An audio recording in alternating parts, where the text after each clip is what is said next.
আজিৰ দিনটো অতি আনন্দৰ দিন আৰু আজিৰ দিনটোতে প্ৰদেশ কংগ্ৰেছৰ প্ৰাক্তন সভাপতি ভূপেন বৰা ডাঙৰীয়ায়ো ভাৰতীয় জনতা পাৰ্টিত যোগদান কৰিছে আৰু তেখেতৰ লগত প্ৰদেশ কংগ্ৰেছৰ সম্পাদক আৰু কেম্পেইন কমিটিত ভাইচ চেয়াৰমেনৰ দায়িত্বত থকা সঞ্জু বৰায়ো ভাৰতীয় জনতা পাৰ্টিত যোগদান কৰিছে।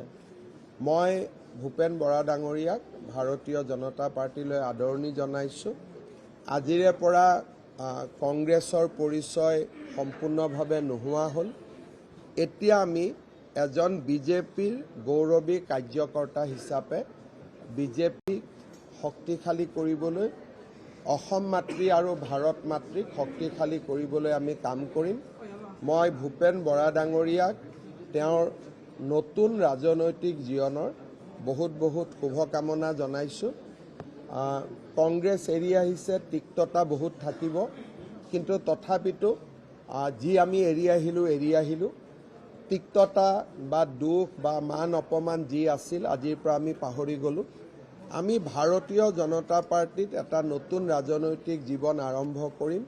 আমাৰ দলৰ আদৰ্শ সংস্কাৰ সন্মুখত ৰাখি আমি ভাৰতীয় জনতা পাৰ্টিৰ এজন গৌৰৱী কাৰ্যকৰ্তা হ'বলৈ প্ৰয়াস আৰু প্ৰচেষ্টা কৰিম।